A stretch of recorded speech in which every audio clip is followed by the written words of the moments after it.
ಆಕಾಶವಾಣಿ ಹಾಸನ. ಆಯುರ್ವೇದದ ಸುಲಭದ ಪರಿಣಾಮಕಾರಿ ಸಲಹೆಗಳನ್ನು ನೀಡುವ ಕಾರ್ಯಕ್ರಮ ಆರೋಗ್ಯ ಧರ್ಮ. ಪ್ರಾಯೋಜಕರು ಶ್ರೀ ಧರ್ಮಸ್ಥಳ ಮಂಜುನಾಥೇಶ್ವರ ಆಯುರ್ವೇದ ಕಾಲೇಜು ಮತ್ತು ಆಸ್ಪತ್ರೆ, ತಣ್ಣೀರು ಹಳ್ಳ, ಹಾಸನ. ಕೇಳಿ ಹಾಸನ ಆಕಾಶವಾಣಿಯಿಂದ ಆರೋಗ್ಯ ಧರ್ಮ. ಇದು ಹಾಸನ ಆಕಾಶವಾಣಿಯ ಆರೋಗ್ಯ ಮಾರ್ಗದರ್ಶಿ. ಕೇಳುಗರೆ, ಚಿಕ್ಕ ಮಕ್ಕಳಲ್ಲಿ ಆಹಾರದ ಮಹತ್ವ ಈ ವಿಷಯಕ್ಕೆ ಸಂಬಂಧಪಟ್ಟ ಹಾಗೆ ಇವತ್ತು ಮಾಹಿತಿಯನ್ನ ಮಾಡಿಕೊಡ್ತಾ ಇದ್ದಾರೆ ಡಾಕ್ಟರ್ ವಿಜಯಲಕ್ಷ್ಮಿ ಮಲ್ಲಣ್ಣನವರ್. ಮಕ್ಕಳು ಅಂದ ತಕ್ಷಣ ನಮಗೆ ನೆನಪಿರೋದು ನಗುವಂತ ಮಗು. ಮಗುವಲ್ಲಿ ನಗು ಇದ್ರೆ ಇಡೀ ಫ್ಯಾಮಿಲಿ ಖುಷಿಯಾಗಿರುತ್ತದೆ. ಅದೇ ಮಗು ಕಿರಿಕಿರಿಯಾಗಿ ಅಳ್ತಾ ಇದ್ರೆ ಎಲ್ಲರಿಗೂ ಬೇಜಾರು. ಆದ್ರಿಂದ ಮಕ್ಕಳ ಆರೋಗ್ಯದಲ್ಲಿ ಆಹಾರದ ಒಂದು ಮುಖ್ಯ ಪಾಲು ಇದೆ. ಇವತ್ತು ನೋಡಿ ಮಕ್ಕಳನ್ನ ನೋಡಿದ್ರೆ ಹುಟ್ಟಿದ ಮಗು ಬರೀ 3 kg ಇರುತ್ತದೆ. ಅದೇ ಮಗು 1 ವರ್ಷ ನೋಡುವಾಗ ಆಲ್ಮೋಸ್ಟ್ 9 ರಿಂದ 10 kg ಆಗಿರುತ್ತದೆ. ಆದ್ರಿಂದ ಮಕ್ಕಳಲ್ಲಿ ಎಷ್ಟು ಬೇಗ ತೂಕ ಜಾಸ್ತಿ ಆಗುತ್ತೆ.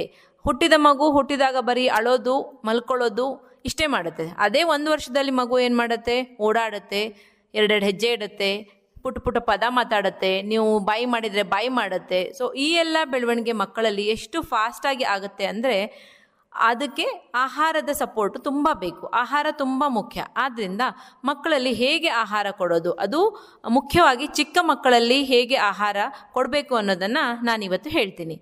ಚಿಕ್ಕ ಮಕ್ಕಳಿಗೆ ಅಂದರೆ ಮೊದಲ 6 ತಿಂಗಳಲ್ಲಿ ಮಕ್ಕಳಿಗೆ ತಾಯಿಯ ಹಾಲೇ ಸಾಕು. ತಾಯಿಯ ಹಾಲು ಬಿಟ್ಟು ಬೇರೆ ಏನೂ ಬೇಕಿಲ್ಲ. 6 ತಿಂಗಳವರೆಗೆ ಮಗುವಿಗೆ ಏನೇನು ಪೋಷಕಾಂಶ ಬೇಕು ಅದೆಲ್ಲ ತಾಯಿ ಒಂದು ಹಾಲಿನಿಂದ ಮಾತ್ರ ಸಿಗುವುದರಿಂದ ಮಕ್ಕಳಿಗೆ ಬರೀ ಹಾಲೇ ಕೊಡಬೇಕು. ಹಾಲು ಕುಡಿಸಿದ ಮೇಲೆ ನೀರು ಕುಡಿಸೋದು ಅದೆಲ್ಲ ಏನೂ ಮಾಡಬಾರ್ದು. 6 ತಿಂಗಳವರೆಗೆ ಮಕ್ಕಳಿಗೆ ಈ ಒಂದು ತಾಯಿಯ ಹಾಲನ್ನು ಕೊಡೋದ್ರಿಂದ ಎಲ್ಲ ಪೋಷಕಾಂಶಗಳು ಸಿಗುತ್ತವೆ ಮತ್ತು ಅದರಲ್ಲಿ ರೋಗ ನಿರೋಧಕ ಶಕ್ತಿ ತುಂಬ ಇರುತ್ತದೆ. ಆದ್ರಿಂದ ಮಕ್ಕಳಿಗೆ ಬರೀ ತಾಯಿ ಹಾಲನ್ನು ಮಾತ್ರ ಕೊಡಬೇಕು. ಈ 6 ತಿಂಗಳು ಆದಮೇಲೆ ತಾಯಿ ಹಾಲು ಅಷ್ಟೊಂದು ಪ್ರಮಾಣದಲ್ಲಿ ಉತ್ಪತ್ತಿ ಆಗಲ್ಲ ಮತ್ತು ಮಗುವಿನ ಬೆಳವಣಿಗೆ ಕೂಡ ತುಂಬ ಫಾಸ್ಟ್ ಆಗಿರೋದ್ರಿಂದ ತಾಯಿ ಹಾಲು ಸಾಕಾಗಲ್ಲ. ಆದ್ರಿಂದ 6 ತಿಂಗಳು ಆದಮೇಲೆ ಮಕ್ಕಳಿಗೆ ಮೇಲಿನ ಆಹಾರವನ್ನು, ತಾಯಿ ಹಾಲಿನ ಜೊತೆಗೆ ಮೇಲಿನ ಆಹಾರವನ್ನು ಕೊಡೋದು ತುಂಬ ಮುಖ್ಯ. ಈ ಆಹಾರಕ್ಕೆ ನಾವು ಪೂರಕ ಆಹಾರ ಅಂತ ಹೇಳ್ತೀವಿ. ತಾಯಿ ಹಾಲನ್ನು ಕಂಟಿನ್ಯೂ ಮಾಡಿ ಅದರ ಜೊತೆಗೆ ಪೂರಕ ಆಹಾರವನ್ನು ಕೊಡಬೇಕು. ಪೂರಕ ಆಹಾರ ಮಕ್ಕಳಿಗೆ ಯಾವ ಥರ ಇರಬೇಕು ಅಂದರೆ ಅದು ಮಕ್ಕಳಿಗೆ ಆಹಾರ ಒಂದು ಸುಲಭವಾಗಿ ಜೀರ್ಣ ಆಗೋ ಥರ ಆಹಾರವನ್ನು ಕೊಡಬೇಕು. ಸಾಮಾನ್ಯವಾಗಿ ನಮ್ಮ ಆಯುರ್ವೇದದಲ್ಲಿ ಹೇಳಿದಂಗೆ 6 ತಿಂಗಳ ಮಗುವಿಗೆ ಫಲಪ್ರಾಶನ ಮಾಡಿಸ್ಬೋದು. ಫಲಪ್ರಾಶನ ಅಂದರೆ ಹಣ್ಣು, ಹಣ್ಣಿನ ರಸ ಇದನ್ನು ಪ್ರಾರಂಭದಲ್ಲಿ ಕೊಡಬೇಕು.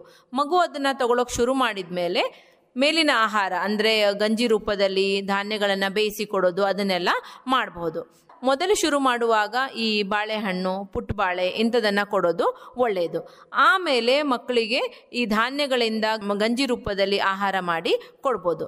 ಒಂದ್ಸರಿ ಶುರು ಮಾಡುವಾಗ ಒಂದೇ ಆಹಾರವನ್ನು ಶುರು ಮಾಡಿ. ಬೆಳಿಗ್ಗೆ ಬಾಳೆಹಣ್ಣು ಕೊಟ್ಟೆ, ಸಾಯಂಕಾಲ ಆ್ಯಪಲ್ ಕೊಟ್ಟೆ, ರಾತ್ರಿ ಮತ್ತೇನೋ ಕೊಟ್ಟೆ, ಈ ಥರ ಕೊಡಬಾರ್ದು. ಒಂದು ಆಹಾರ ಶುರು ಮಾಡಿದರೆ ಮಗುವಿಗೆ ಒಂದು 3-4 ದಿನ ಟೈಮ್ ಕೊಡಿ. ಅದಕ್ಕೆ ಬಾಡಿಗೆ ಅದು ಆಹಾರ ಅಡ್ಜಸ್ಟ್ ಆಗಬೇಕು. ಆಮೇಲೆ ಹೊಸ ಆಹಾರವನ್ನು ಶುರು ಮಾಡಿ. ಈ ಥರ ಮಾಡೋದ್ರಿಂದ ಮಕ್ಕಳ ಬೆಳವಣಿಗೆ ಚೆನ್ನಾಗಾಗತ್ತೆ. ಮಕ್ಕಳ ಆಹಾರ ಕ್ರಮ ಹೇಗೆ ಇರಬೇಕು ಅಂತ ಹೇಳಿ ಇದುವರೆಗೆ ತಮಗೆ ತಿಳಿಸ್ಕೊಟ್ಟವರು ಡಾಕ್ಟರ್ ವಿಜಯಲಕ್ಷ್ಮಿ ಮಲ್ಲಣ್ಣವರ್. ಕೇಳುಗರೆ, ಇವತ್ತು ಡಾಕ್ಟರ್ ಮಹೇಶ್ ಹೀರುಲಾಲ್ ಇವರು ತಮಕಶಾಸ್ತ್ರ ಅಂದರೆ ಆಸ್ತಮ ಕುರಿತಂತೆ ನಿಮಗೆ ಮಾಹಿತಿಯನ್ನು ನೀಡ್ತಿದ್ದಾರೆ, ಹಾಗೆ ಸಲಹೆಗಳನ್ನ ಪ್ರಸ್ತಾಪ ಮಾಡ್ತಿದ್ದಾರೆ. ಸಾಮಾನ್ಯ ಜನರು ಈ ಕಾಯಿಲೆಯನ್ನು ಉಬ್ಬಸ, ದಮ್ಮು ಅಥವಾ ಅಸ್ತಮ ಎಂದು ಕರೆಯುತ್ತಾರೆ. ಇದು ಒಂದು ದೀರ್ಘಕಾಲದ ಶ್ವಾಸರೋಗವಾಗಿದೆ. ಇದು ಚಿಕ್ಕ ಮಕ್ಕಳಿಂದ ಹಿಡಿದು ಮಧ್ಯವಯಸ್ಕರಲ್ಲೂ ಮತ್ತು ವಯೋವೃದ್ಧರಲ್ಲೂ ಸಹ ಕಾಣಸಿಗುತ್ತದೆ. ಈ ಕಾಯಿಲೆಯಲ್ಲಿ ಮುಖ್ಯವಾಗಿ ಉಸಿರಾಟದ ತೊಂದರೆ ಮತ್ತು ಕೆಮ್ಮು ಕಾಣಿಸುತ್ತದೆ. ಉಸಿರಾಡುವಾಗ ವೀಸಿಂಗ್ ಅಥವಾ ಶಬ್ದ ಕೇಳಿಸುವುದು. ಈ ಲಕ್ಷಣಗಳು ಮುಖ್ಯವಾಗಿ ಚಳಿಗಾಲದಲ್ಲಿ ಮತ್ತು ರಾತ್ರಿಯಲ್ಲಿ ಹೆಚ್ಚಾಗಿ ಕಾಣಿಸುತ್ತದೆ. ರಾತ್ರಿ ಕೆಮ್ಮು ಮತ್ತು ಉಸಿರಾಟದ ತೊಂದರೆ ಹೆಚ್ಚಾಗಿ ನಿದ್ರಿಸಲು ಸಹ ಕಷ್ಟವಾಗುತ್ತದೆ. ಈ ಕಾಯಿಲೆಗೆ ಹಲವು ಕಾರಣಗಳಿವೆ. ಕೆಲವು ಜನರು ಆನುವಂಶಿಕವಾಗಿ ಈ ಕಾಯಿಲೆಗೆ ತುತ್ತಾಗುವ ಸಾಧ್ಯತೆ ಇದೆ. ಇನ್ನೊಂದು ಮುಖ್ಯ ಕಾರಣವೆಂದರೆ ಹೆಚ್ಚುತ್ತಿರುವ ವಾಯು ಮಾಲಿನ್ಯ, ಧೂಳು ಮತ್ತು ಅತಿಯಾದ ಧೂಮಪಾನ. 2019ರಲ್ಲಿ ಸುಮಾರು 262 ಮಿಲಿಯನ್ ಜನರು ಈ ಕಾಯಿಲೆಗೆ ತುತ್ತಾಗಿದ್ದಾರೆ ಎಂದು ತಿಳಿಯುತ್ತದೆ. ಅಭಿವೃದ್ಧಿಶೀಲ ರಾಷ್ಟ್ರಗಳಲ್ಲಿ ಈ ಕಾಯಿಲೆಯು ಹೆಚ್ಚಾಗಿ ಕಾಣಸಿಗುತ್ತಿದೆ. ಎಲ್ಲ ಉಸಿರಾಟದ ತೊಂದರೆಗಳು ಅಸ್ತಮನೆ ಆಗಿರಬೇಕಾಗಿಲ್ಲ. ಹಾಗಾಗಿ ಈ ಲಕ್ಷಣಗಳು ಕಂಡುಬಂದ ತಕ್ಷಣ ತಜ್ಞ ವೈದ್ಯರನ್ನು ಭೇಟಿಯಾಗಿ ವೈದ್ಯರು ಪರೀಕ್ಷಿಸಿ ಕೆಲವೊಮ್ಮೆ ಎಕ್ಸ್ರೇ ಮತ್ತು ರಕ್ತ ಪರೀಕ್ಷೆಗಳನ್ನು ಮಾಡಿಸುವರು. ಆಯುರ್ವೇದದಲ್ಲಿ ಈ ಕಾಯಿಲೆಗೆ ವಿಶೇಷವಾದ ಮತ್ತು ಪರಿಣಾಮಕಾರಿಯಾದ ಚಿಕಿತ್ಸೆಗಳಿವೆ. ಕೆಲವು ಗಿಡಮೂಲಿಕೆಗಳು ಈ ಕಾಯಿಲೆಯಲ್ಲಿ ತುಂಬಾ ಪರಿಣಾಮಕಾರಿಯಾಗಿ ಕಂಡುಬಂದಿವೆ. ವಿರೇಚನ ಎಂಬ ವಿಶೇಷವಾದ ಪಂಚಕರ್ಮವನ್ನು ಸಹ ನಾವು ಈ ಕಾಯಿಲೆಯಲ್ಲಿ ಉಪಯೋಗಿಸುತ್ತೇವೆ. ಈ ಕಾಯಿಲೆಯಲ್ಲಿ ಕೇವಲ ಔಷಧೋಪಚಾರ ಅಷ್ಟೇ ಅಲ್ಲದೆ ಪಥ್ಯ ಅಪಥ್ಯಗಳನ್ನು ಅನುಸರಿಸುವುದು ಸಹ ಅಷ್ಟೇ ಮುಖ್ಯವಾಗಿದೆ. ಈ ವ್ಯಕ್ತಿಗಳು ಆದಷ್ಟು ಧೂಳು ಮತ್ತು ವಾಯುಮಾಲಿನ್ಯದಿಂದ ದೂರವಿರಬೇಕು. ಕೆಲವು ಅಲರ್ಜನ್ಸ್ಗಳಿಂದ ದೂರವಿರಬೇಕು. ಊಟದಲ್ಲಿ ಮೊಸರು, ಎಣ್ಣೆ ಪದಾರ್ಥ, ಬೇಕರಿ ತಿಂಡಿ ತಿನಿಸುಗಳು, ಐಸ್ ಕ್ರೀಮನ್ನು ಬಿಡಬೇಕು. ಊಟದಲ್ಲಿ ಶುಂಠಿ, ಬೆಳ್ಳುಳ್ಳಿ, ಕಾಳುಮೆಣಸು, ಅರಿಶಿಣಗಳನ್ನು ಹೆಚ್ಚಾಗಿ ಬಳಸುತ್ತಾ ಹೋಗಿ. ಬಿಸಿಯಾದ ಊಟ ಮತ್ತು ಚಳಿಯಿಂದ ಎಷ್ಟು ಸಾಧ್ಯವೋ ಅಷ್ಟು ತಮ್ಮನ್ನು ತಾವು ರಕ್ಷಿಸಿಕೊಳ್ಳಬೇಕು. ಇದು ಮುಖ್ಯವಾಗಿ ಚಳಿಗಾಲದಲ್ಲಿ ಹೆಚ್ಚಾಗುವುದರಿಂದ ಚಳಿಯಿಂದ ಎಷ್ಟು ಸಾಧ್ಯವೋ ಅಷ್ಟು ತಮ್ಮನ್ನು ತಾವು ರಕ್ಷಿಸಿಕೊಳ್ಳಬೇಕು. ನಿಯಮಿತವಾದ ಯೋಗ ಮತ್ತು ಪ್ರಾಣಾಯಾಮಗಳು ಈ ಕಾಯಿಲೆಯಲ್ಲಿ ತುಂಬಾ ಉಪಯುಕ್ತವಾಗಿ ಕಂಡುಬಂದಿವೆ. ಇದು ಒಂದು ದೀರ್ಘಕಾಲದ ಕಾಯಿಲೆಯಾಗಿರುವುದರಿಂದ ನಿರಂತರ ವೈದ್ಯರ ಸಲಹೆ ಮತ್ತು ಸೂಚನೆಯೊಂದಿಗೆ ಪಥ್ಯ ಅಪಥ್ಯಗಳನ್ನು ಸರಿಯಾಗಿ ಪಾಲಿಸುತ್ತಾ ಹೋಗಬೇಕಾಗುತ್ತದೆ. ಶ್ರೋತೃಗಳೇ, ಆಸ್ತಮಾ ದೊಡ್ಡ ಸಮಸ್ಯೆ ಅಂತ ಅನ್ಕೊಳ್ಳೋದಕ್ಕಿಂತ ಇದನ್ನ ನಿಮ್ಮ ಮಟ್ಟದಲ್ಲಿ ಹೇಗೆ ನಿಯಂತ್ರಣದಲ್ಲಿ ಇಟ್ಕೊಳ್ಬಹುದು ಅನ್ನೋದ್ರ ಬಗ್ಗೆ ಸರಳವಾದ ಸಂಗತಿಗಳನ್ನು ತಿಳಿಸಿದವರು ಡಾಕ್ಟರ್ ಮಹೇಶ್ ಹೀರುಲಾಲ್ ಅವರು. ಕೇಳಿದ್ರೆ ಉತ್ತಮ ಆರೋಗ್ಯಕ್ಕೆ ದಿನಚರಿ ಹೇಗಿರಬೇಕು ಈ ವಿಷಯ ಕುರಿತಂತೆ ಡಾಕ್ಟರ್ ಮೋನಿಕಾ ಡಿ ಜೈನ್ ಇವತ್ತು ಸಲಹೆಗಳನ್ನ ನೀಡುತ್ತಿದ್ದಾರೆ. ಸ್ವಸ್ಥ ವೃತ್ತ ಎಂಬುದು ಆಯುರ್ವೇದ ಅಧ್ಯಯನದ ಒಂದು ಪ್ರಮುಖ ವಿಭಾಗವಾಗಿದೆ. ಸ್ವಸ್ಥ ಎಂದರೆ ಆರೋಗ್ಯವಂತ ಎಂದು, ವೃತ್ತ ಎಂದರೆ ಪ್ರತಿನಿತ್ಯವೂ ಅನುಸರಿಸಬೇಕಾದ ಕಾರ್ಯಗಳ ಒಂದು ಪರಿಧಿ ಎಂಬ ಅರ್ಥ ಹೊಂದಿದೆ. ಓರ್ವ ವ್ಯಕ್ತಿಯ ಪರಿಪೂರ್ಣವಾದ ಆರೋಗ್ಯ ಹೊಂದಲು ನಿತ್ಯವೂ ಅನುಸರಿಸಬೇಕಾದ ಆರೋಗ್ಯದ ಸೂತ್ರಗಳ ಆಗರವೇ ಈ ಸ್ವಸ್ಥ ವೃತ್ತ ವಿಭಾಗ. ಈ ವಿಭಾಗವು ಆಯುರ್ವೇದದ ಪರಮ ಧ್ಯೇಯವಾದ ಸ್ವಸ್ಥಸ್ಯ ಸ್ವಾಸ್ಥ್ಯ ರಕ್ಷಣಂ ಅಂದರೆ ಆರೋಗ್ಯವಂತನ ಆರೋಗ್ಯದ ರಕ್ಷಣೆಗಾಗಿ ಹಾಗೂ ರೋಗಗಳಿಂದ ದೂರವಿರಲು ಈ ಮುಂದೆ ಹೇಳುವಂತೆ ಸಲಹೆ ಸೂತ್ರಗಳನ್ನು ಪಾಲಿಸಬೇಕು. ಮೊದಲನೆಯದಾಗಿ ದಿನಚರ್ಯೆ. ಪ್ರಾತಃ ಕಾಲದಿಂದ ರಾತ್ರಿ ಮಲಗುವವರೆಗೂ ಒಳಪಡಿಸಿಕೊಳ್ಳಬೇಕಾದ ಆರೋಗ್ಯಕರ ಜೀವನ ಶೈಲಿಯನ್ನು ವಿವರಿಸುವುದೇ ದಿನಚರ್ಯ. ಎರಡನೆಯದಾಗಿ ಋತುಚರ್ಯ. ವರ್ಷದ 6 ಋತುಗಳಲ್ಲಿ ಈ ಕಾಲಕ್ಕೆ ಅನುಗುಣವಾದ ಆಹಾರ ಮತ್ತು ಜೀವನ ಶೈಲಿಯ ಮಾರ್ಗದರ್ಶನ ನೀಡುವುದೇ ಋತುಚರ್ಯ. ಮೂರನೆಯದು ಸದೃತ್ತ. ದೈಹಿಕ, ಮಾನಸಿಕ ಮತ್ತು ಸಾಮಾಜಿಕ ಆರೋಗ್ಯದ ಒಳಿತಿಗೆ 100 ನಿತ್ಯದ ಆಚರಣೆಯ ಸೂತ್ರಗಳನ್ನು ತಿಳಿಸುತ್ತಾ ಪರಿಪೂರ್ಣ ವ್ಯಕ್ತಿತ್ವವನ್ನು ನಿರ್ಮಾಣ ಮಾಡಲು ಸಹಾಯ ಮಾಡುವುದೇ ಸದೃತ್ತ. ಋತು ಅನುಸಾರ ಶೋಧನ. ನಮ್ಮ ದೇಹದಲ್ಲಿರುವ ತ್ರಿದೋಷಗಳು ಕಾಲದ ಪರಿಣಾಮದಿಂದಾಗಿ ಪ್ರಕೋಪಗೊಂಡು ಅನೇಕ ಕಾಯಿಲೆಗಳನ್ನು ಉಂಟು ಮಾಡುತ್ತದೆ. ಇದನ್ನು ತಡೆಗಟ್ಟಲು ವಸಂತ ಋತುವಿನಲ್ಲಿ ವಮನ ಮತ್ತು ನಸ್ಯ ಚಿಕಿತ್ಸೆ, ಶರದ್ ಋತುವಿನಲ್ಲಿ ವಿರೇಚನ ಚಿಕಿತ್ಸೆ ಹಾಗೂ ವರ್ಷ ಋತುವಿನಲ್ಲಿ ಬಸ್ತಿ ಚಿಕಿತ್ಸೆ ತಜ್ಞ ವೈದ್ಯರ ಸಲಹೆಯಂತೆ ಪಡೆಯುವುದೇ ಋತು ಅನುಸಾರ ಶೋಧನ ಚಿಕಿತ್ಸೆಗಳು.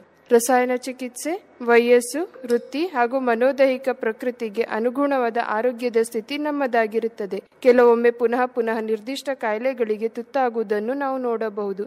ಈ ನಿಟ್ಟಿನಲ್ಲಿ ನಮ್ಮ ದೇಹದ ಕ್ಷಮತೆಯನ್ನು ಹೆಚ್ಚಿಸಿ ಸದೃಢತೆಯನ್ನು ಕಾಪಾಡಿಕೊಂಡು ರೋಗಗಳು ಬಾರದ ಹಾಗೆ ತಡೆಗಟ್ಟುವ ಉಪಾಯವೇ ರಸಾಯನ ಚಿಕಿತ್ಸೆ. ಪ್ರತಿ ವ್ಯಕ್ತಿಗೂ ಅನುಗುಣವಾದ ಅವಲೇಹ ಅಥವಾ ಲೇಹ್ಯಗಳನ್ನು ವೈದ್ಯರ ಸೂಚನೆಯಂತೆ ಸೇವಿಸಿದರೆ ಉತ್ತಮ ಹಾಗೂ ಸುರಕ್ಷಿತ ಆರೋಗ್ಯ ನಮ್ಮದಾಗುತ್ತದೆ.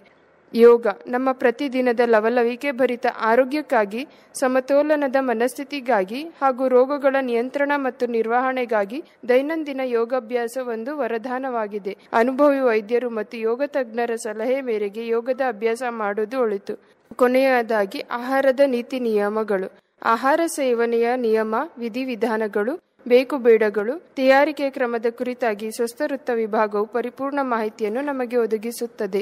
ಇಂದಿನ ದಿನಮಾನಗಳಲ್ಲಿ ವಿಶಿಷ್ಟ ಜೀವನ ಶೈಲಿಯಿಂದ ಹೆಚ್ಚು ಜನರನ್ನು ವಿಶ್ವದೆಲ್ಲೆಡೆ ಬಾಧಿಸುತ್ತಿರುವ ಬೊಜ್ಜು ರೋಗ, ಸಕ್ಕರೆ ಕಾಯಿಲೆ, ಅಧಿಕ ರಕ್ತದ ಒತ್ತಡ, ನಿದ್ರಾಹೀನತೆ, ಮಾನಸಿಕ ತೊಂದರೆಗಳು, ಸಂತಾನಹೀನತೆ, ಕ್ಯಾನ್ಸರ್ನಂತಹ ಸಮಸ್ಯೆಗಳ ಸುಳಿಗೆ ಸಿಲುಕಬಾರದು ಎಂಬ ಅರಿವು ಇದ್ದವರು ಆರೋಗ್ಯಕರ ಜೀವನ ಶೈಲಿಯನ್ನು ನಮ್ಮದಾಗಿಸಬೇಕು. ಕೆಳಗರೆ ಆರೋಗ್ಯ ಚೆನ್ನಾಗಿರಬೇಕಾದ್ರೆ ನಮ್ಮ ನಿತ್ಯದ ದಿನಚರಿ ಹೇಗೆ ಇಟ್ಕೊಳ್ಬೇಕು, ಹೇಗೆ ಜನ ಗಮನ ಹರಿಸಬೇಕು ಅನ್ನೋದ್ರ ಬಗ್ಗೆ ಮಾತಾಡಿದವರು ಡಾಕ್ಟರ್ ಮೋನಿಕಾ ಡಿ ಜೈನ್ ಅವರು. ಕೆಳಗರೆ ನಿರ್ವಿಷೀಕರಣ ಚಿಕಿತ್ಸೆ ಈ ಕುರಿತಂತೆ ಇವತ್ತು ನಮ್ಮ ಜೊತೆಗೆ ಮಾತಾಡ್ತಿದ್ದಾರೆ, ನಿಮಗೆ ಸಲಹೆಗಳನ್ನ ಕೊಡ್ತಿದ್ದಾರೆ ಡಾಕ್ಟರ್ ಚೈತ್ರ ಹೆಚ್. ನಾವು ದಿನನಿತ್ಯ ಹಲವಾರು ರಾಸಾಯನಿಕ ವಿಷವಸ್ತುಗಳಿಗೆ ಉಟ್ಕೊಳ್ತಾ ಇದೀವಿ. ಅದು ನಾವು ಸೇವಿಸೋ ಆಹಾರದ ಮೂಲಕ ಆಗಿರ್ಬೋದು, ಕುಡಿಯೋ ನೀರು ಅಥವಾ ಉಸಿರಾಡೋ ಗಾಳಿಯಿಂದ ಆಗಿರ್ಬೋದು. ವ್ಯವಸಾಯದಲ್ಲಿ ಯಥೇಚ್ಛವಾಗಿ ಉಪಯೋಗ ಆಗ್ತಾ ಇರುವಂತಹ ರಸಗೊಬ್ಬರಗಳು, ಕ್ರಿಮಿನಾಶಕಗಳು, ಕೀಟನಾಶಕಗಳು, ಇವುಗಳ ಅವಶೇಷಗಳು ನಮ್ಮ ಆಹಾರದಲ್ಲಿ ಅಪಾಯಕಾರಿ ಮಟ್ಟದಲ್ಲಿ ಜಾಸ್ತಿ ಆಗ್ತಾ ಇದೆ. ಹಾಗೆ ಇವುಗಳು ಕುಡಿಯುವ ನೀರಿನಲ್ಲೂ ಸಿಗ್ತಾ ಇದೆ. ಫಿಲ್ಟರ್ ಮೂಲಕ ಶುದ್ಧೀಕರಿಸಿದ ನೀರಿನಲ್ಲಿ ರಾಸಾಯನಿಕಗಳ ಜೊತೆ ಪೋಷಕಾಂಶಗಳು ಸೋರಿ ಹೋಗಿ ವಿಶೇಷವಾಗಿ ಮಕ್ಕಳ ಮೆದುಳಿನ ಬೆಳವಣಿಗೆಯನ್ನ ಇದು ಕುಂಠಿತಗೊಳಿಸ್ತಾ ಇದೆ. ನಾವು ಉಸಿರಾಡೋ ಗಾಳಿಗೆ ಹಲವಾರು ರಾಸಾಯನಿಕ ವಿಷವಸ್ತುಗಳನ್ನ ನಾವೇ ನಮಗರಿವಿಲ್ಲದಂತೆ ಸೊಳ್ಳೆ ನಿವಾರಕ ಬತ್ತಿಗಳು ರೂಪದಲ್ಲೋ ಅಥವಾ ರೂಮ್ ಫ್ರೆಶ್ನರ್ಸ್ ಅಥವಾ ಇವತ್ತಿನ ಅಗರಬತ್ತಿಗಳಿರ್ಬೋದು, ಸುಗಂಧಿ ದ್ರವ್ಯಗಳು, ಪರ್ಫ್ಯೂಮ್ಗಳ ರೂಪದಲ್ಲಿ ಬಿಡುಗಡೆ ಮಾಡ್ತಾ ಇದೀವಿ. ಇದು ಒಮ್ಮೆ ಪರಿಸರಕ್ಕೆ ಬಿಡುಗಡೆಯಾದ್ರೆ ಅದು ಪರಿಸರದಲ್ಲಿ ಯಾವಾಗ್ಲೂ ಉಳ್ಕೊಬಿಡುತ್ತೆ. ಇದಷ್ಟೇ ಅಲ್ಲದೆ ಕಾರ್ಖಾನೆಯಲ್ಲಿ ಕೆಲಸ ಮಾಡುವಂತ ಕಾರ್ಮಿಕರು ಹಲವಾರು ರಾಸಾಯನಿಕ ವಸ್ತುಗಳಿಗೆ ದಿನನಿತ್ಯ ಒಡ್ಡಿಕೊಳ್ತಾ ಇದ್ದಾರೆ. ಇವಿಷ್ಟು ನಾವು ಸೇವಿಸ್ತಾ ಇರೋ ಆಹಾರ, ನೀರು, ಗಾಳಿ ಇಲ್ಲಾದ್ರೆ ಓವರ್ ದ ಕೌಂಟರ್ ಮೆಡಿಸಿನ್ ಅಂತ ಹೇಳ್ತೀವಿ. ಅಂದ್ರೆ ವೈದ್ಯರ ಸಲಹೆ ಇಲ್ಲದೆ ಸೇವಿಸುವಂತಹ ಔಷಧಿಗಳು, ಹರ್ಬಲ್ ಅಥವಾ ಆಯುರ್ವೇದದ ಹೆಸರಿನಲ್ಲಿ ಮಾರಾಟ ಆಗ್ತಿರೋ ಹಲವಾರು ಆಹಾರ ಪದಾರ್ಥಗಳು, ಔಷಧಿಗಳು. ಅಷ್ಟೇ ಅಲ್ಲದೆ ದೀರ್ಘಕಾಲೀನ ವ್ಯಾಧಿಗಳಿಗೆ ವರ್ಷಗಟ್ಟಲೆ ಉಪಯೋಗಿಸುವಂತಹ ಔಷಧಿಗಳು, ಅವುಗಳ ಸೈಡ್ ಎಫೆಕ್ಟ್ಗಳು, ಇತ್ತೀಚೆಗೆ ಹೆಚ್ಚಾಗ್ತಾ ಇರುವಂತಹ ಧೂಮಪಾನ, ಕುಡಿತ, ಮಾದಕ ದ್ರವ್ಯಗಳ ಸೇವನೆ, ಹೀಗೆ ಹಲವಾರು ರೀತಿಯಲ್ಲಿ ಇಂದು ರಾಸಾಯನಿಕ ವಿಷವಸ್ತುಗಳು ನಮ್ಮ ಶರೀರವನ್ನ ಸೇರ್ಕೊಳ್ತಾ ಇದೆ.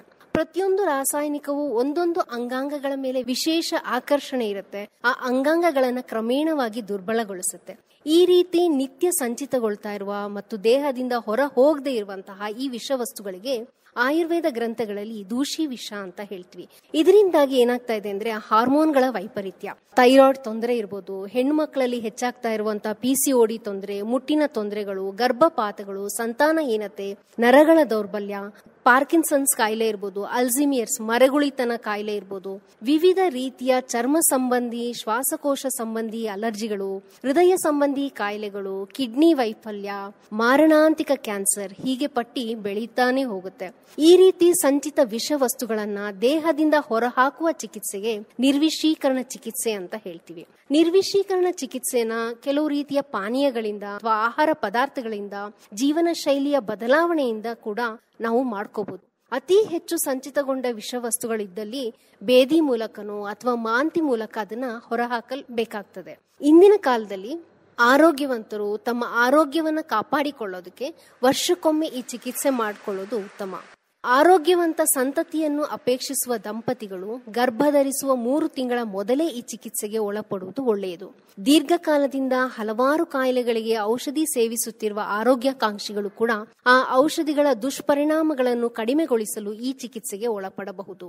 ಧೂಮಪಾನ, ಕುಡಿತ, ಮಾದಕ ವಸ್ತುಗಳ ಚಟವಿರುವವರು ಅವುಗಳ ದುಷ್ಪರಿಣಾಮವನ್ನ ಕಡಿಮೆಗೊಳಿಸಿಕೊಳ್ಬಹುದು. ಆರೋಗ್ಯ ಪ್ರತಿಯೊಬ್ಬರ ಜನ್ಮಸಿದ್ಧ ಹಕ್ಕು. ಇಂದಿನ ಕಾಲದಲ್ಲಿ ಅದನ್ನ ರಕ್ಷಿಸಿಕೊಳ್ಳೋದಕ್ಕೆ ನಿರ್ವಿಷೀಕರಣ ಚಿಕಿತ್ಸೆ ಅತ್ಯಂತ ಅಗತ್ಯ ಮತ್ತು ಅನಿವಾರ್ಯ. ಕೇಳಿದರೆ ಪ್ರಸ್ತುತ ದಿನಗಳಲ್ಲಿ ನಿರ್ವಿಷೀಕರಣ ಚಿಕಿತ್ಸೆ ಹೇಗೆ ಪ್ರಯೋಜನಕಾರಿ ಅನ್ನೋದನ್ನ ಸ್ಪಷ್ಟವಾಗಿ ವಿವರಿಸಿದವರು ಡಾಕ್ಟರ್ ಚೈತ್ರಾ ಹೆಚ್. ಕೇಳಿದರೆ ನಮ್ಮ ಪರಿಸರದಲ್ಲಿ ಸಾಕಷ್ಟು ಸಸ್ಯ ಸಂಕುಲ ಇದೆ. ಇವತ್ತಿನ ಈ ಕಾರ್ಯಕ್ರಮದಲ್ಲಿ ದತ್ತೂರ ಗಿಡದ ಪರಿಚಯವನ್ನ ಮಾಡಿಕೊಡ್ತಿದ್ದಾರೆ ಡಾಕ್ಟರ್ ಶಕ್ತಿ ರಾಣಿ SN ಅವರು. ಈ ಪ್ರಪಂಚದಲ್ಲಿ ಪ್ರಾಚೀನ ಕಾಲದಿಂದಲೂ ಗಿಡ ಮರಗಳು ಜೀವ ಮತ್ತು ಜೀವನದ ಅವಿಭಾಜ್ಯ ಅಂಗವಾಗಿದೆ. ನಮ್ಮ ದಿನನಿತ್ಯ ಜೀವನದಲ್ಲಿ ಉಪಯೋಗವಿರುವುದಷ್ಟೇ ಅಲ್ಲದೆ ಇವು ಮಾನವನ ಅನಾರೋಗ್ಯದಲ್ಲಿ ಸಂಜೀವಿನಿಯೇ ಆಗಿದೆ. ಆಯುರ್ವೇದದ ಪ್ರಕಾರ ಗಿಡಮೂಲಿಕೆಗಳಿಂದ ಸಾಯುವ ಸ್ಥಿತಿಯಲ್ಲಿರುವವರನ್ನು ಬದುಕಿಸಿದ ಉದಾಹರಣೆಯೂ ಇದೆ. ಆದರೆ ಕೆಲವು ಗಿಡಗಳು ಔಷಧಿಯ ಜೊತೆ ಮಾನವನ ಪ್ರಾಣವನ್ನು ತೆಗೆಯುವ ಕೆಲವು ಅಂಶಗಳನ್ನು ಹೊಂದಿರುತ್ತದೆ. ಈ ದಿನ ನಾವು ನಮ್ಮ ಜೀವಕ್ಕೆ ಅಪಾಯ ತರುವ ಗಿಡಗಳಲ್ಲಿ ಒಂದಾಗಿರುವ ದತ್ತೂರ ಗಿಡದ ಬಗ್ಗೆ ತಿಳಿದುಕೊಳ್ಳೋಣ. ದತ್ತೂರ ಗಿಡ, ಈ ಗಿಡವನ್ನು ಕನ್ನಡದಲ್ಲಿ ಉಮ್ಮತ್ತಿ, ಕರಿ ಉಮ್ಮತ್ತಿ ಎಂದು ಕರೆಯಲಾಗಿದ್ದು ಇಂಗ್ಲಿಷ್ನಲ್ಲಿ ಮೂನ್ಫ್ಲವರ್, ಡೆವಿಲ್ಸ್ ವೀಡ್ ಎಂದು ಕರೆಯುತ್ತಾರೆ. ಈ ಗಿಡವನ್ನು ನಮ್ಮ ಸುತ್ತಲಿನ ಪರಿಸರದಲ್ಲಿ ಕಾಣಬಹುದು. ಇದು 2 ರಿಂದ 5 ಅಡಿ ಎತ್ತರ ಬೆಳೆಯುತ್ತದೆ. ಈ ಗಿಡದಲ್ಲಿ ಬಿಳಿ ಬಣ್ಣದ ಹೂಗಳಿದ್ದು ಕೆಳಗೆ ಮುಳ್ಳಿನ ವೃತ್ತಾಕಾರ ಗೆಡ್ಡೆ ಇರುತ್ತದೆ. ಈ ಗಿಡದ ಬೀಜಗಳಿಂದ ಕೆಲವು ಔಷಧಿಗಳನ್ನು ಮತ್ತು ಎಣ್ಣೆಯನ್ನು ಕೂಡ ತಯಾರಿಸುತ್ತಾರೆ. ಆಯುರ್ವೇದದಲ್ಲಿ ಆಸ್ತಮಾ, ಕೆಮ್ಮು, ಜ್ವರ, ಉರಿಯೂತಗಳು, ಗಾಯ, ನರ ದೌರ್ಬಲ್ಯ, ಹುಚ್ಚುತನ ಮತ್ತು ಮುಟ್ಟಿನ ಸಮಸ್ಯೆ ಸೇರಿದಂತೆ ವಿವಿಧ ಮಾನವ ಕಾಯಿಲೆಗಳಿಗೆ ದತ್ತೂರವನ್ನು ಉಪಯುಕ್ತ ಪರಿಹಾರವೆಂದು ವಿವರಿಸಲಾಗಿದೆ. ದತ್ತೂರ ವಿಷವು ಭಾರತದಲ್ಲಿ ಸಾಮಾನ್ಯವಾಗಿದೆ. ಬೀಜಗಳನ್ನು ಸಾಮಾನ್ಯವಾಗಿ ದರೋಡೆ, ಅಪಹರಣ ಮತ್ತು ಅತ್ಯಾಚಾರದ ಮೊದಲು ಮಂಕು ಮಾಡುವ ವಿಷವಾಗಿ ಬಳಸಿಕೊಳ್ಳಲಾಗುತ್ತದೆ. ಇದನ್ನು ಕೆಲವೊಮ್ಮೆ ರಸ್ತೆ ಬದಿಯ ವಿಷವೆಂದು ಕರೆಯಲಾಗುತ್ತದೆ. ಮಕ್ಕಳು ಮತ್ತು ವಯಸ್ಕರು ಹಸಿ ಹಣ್ಣು ಅಥವಾ ಬೀಜಗಳನ್ನು ತಿನ್ನಬಹುದಾದ ಹಣ್ಣುಗಳು ಅಥವಾ ಕ್ಯಾಪ್ಸಿಕಂ ಬೀಜಗಳು ಎಂದು ತಪ್ಪಾಗಿ ಸೇವಿಸಿದಾಗ ಆಕಸ್ಮಿಕ ವಿಷ ಸಾಮಾನ್ಯವಾಗಿ ಸಂಭವಿಸುತ್ತದೆ. ಅನುಚಿತ ಪ್ರಮಾಣದಲ್ಲಿ ದತ್ತೂರವನ್ನು ಸೇವಿಸುವುದರಿಂದ ಬುದ್ಧಿಮಾಂದ್ಯತೆ, ಗೊಂದಲ, ಭ್ರಮೆ, ಜ್ವರ, ಖಿನ್ನತೆ ಹಾಗೂ ಸೆಳೆತ ಅಂತಹ ರೋಗ ಲಕ್ಷಣಗಳು ಕಂಡುಬರುತ್ತದೆ. ಹೇಗಾದರೂ ದತ್ತೂರ ವಿಷದಿಂದ ನಾವು ಅಪರೂಪ ಚೇತರಿಕೆ ಹಲವಾರು ದಿನಗಳಲ್ಲಿ ತೆಗೆದುಕೊಳ್ಳಬಹುದು. ಮಾರಣಾಂತಕ ಪ್ರಮಾಣ 60ರಿಂದ 100 ಬೀಜಗಳು, ಮಾರಣಾಂತಕ ಅವಧಿ 24 ಗಂಟೆಗಳು. ಈಗ ನಾವು ಇದರಿಂದ ಆಗುವ ವಿಷದಿಂದ ಮನೆಮದ್ದನ್ನು ತಿಳಿದುಕೊಳ್ಳೋಣ. ನಾಡಿ, ಉಸಿರಾಟ ಮತ್ತು ದೇಹದ ಉಷ್ಣತೆಯ ಮೇಲ್ವಿಚಾರಣೆ ಮಾಡಿಕೊಳ್ಳುವುದು ಉತ್ತಮ. ಉಪ್ಪು ನೀರಿನಿಂದ ಹೊಟ್ಟೆ ತೊಳೆಯುವುದು ಉತ್ತಮ. ಹಸುವಿನ ಹಾಲು ಸಕ್ಕರೆಯೊಂದಿಗೆ ತೆಗೆದುಕೊಳ್ಳಿ. ನಿಂಬು ರಸವನ್ನು ಸೇವಿಸುವುದು ಉತ್ತಮ. ಜೀರಿಗೆ ಕಷಾಯವನ್ನು ಮಾಡಿಕೊಂಡು ಕುಡಿಯುವುದು ಒಳ್ಳೆಯದು. ಎಳನೀರು ಮತ್ತು ಚಂದನವನ್ನು ಸಮ ಪ್ರಮಾಣದಲ್ಲಿ ತೆಗೆದುಕೊಳ್ಳಿ. ಮೊಸರು ಮತ್ತು ಜೇನುತುಪ್ಪ ಮಿಶ್ರಣವನ್ನು ತೆಗೆದುಕೊಳ್ಳುವುದು ಉತ್ತಮ. ಹುಣಸೆ ಎಲೆ ರಸವನ್ನು ಮಾಡಿಕೊಂಡು ಕುಡಿಯುವುದು ಉತ್ತಮ. ಈ ಸಸ್ಯವು ಮಾನವರ ಮೇಲೆ ಔಷಧೀಯ ಮತ್ತು ವಿಷಕಾರಿ ಪರಿಣಾಮಗಳಿಗೆ ಕಾರಣವಾಗಿದ್ದು, ಆದ್ದರಿಂದ ಸರಿಯಾದ ಜ್ಞಾನದ ನಂತರ ಅದನ್ನು ಬಳಸುವುದು ಉತ್ತಮ. ಕೆಳಗರೆ ದತ್ತೂರಿ ಗಿಡದ ಪರಿಚಯ ಮಾಡಿಕೊಡ್ತಾ ಅದರ ಉಪಯೋಗ ಮತ್ತು ಅದರಿಂದಾಗುವ ದುರಂತಗಳು, ಸಮಸ್ಯೆಗಳು ಮತ್ತು ಅದಕ್ಕೆ ಹೇಗೆ ಚಿಕಿತ್ಸೆಯನ್ನು ಪಡೆದುಕೊಳ್ಬೇಕು, ಉಪಚಾರವನ್ನು ಮಾಡಿಕೊಳ್ಬೇಕು ಅಥವಾ ವೈದ್ಯರನ್ನು ಸಂಪರ್ಕ ಮಾಡಿ ಆ ಸಮಸ್ಯೆಯಿಂದ ಪಾರಾಗಬೇಕನ್ನೋದ್ರ ಬಗ್ಗೆ ಮಾತಾಡಿದವರು ಡಾಕ್ಟರ್ ಶಕ್ತಿರಾಣಿ SN ಅವರು.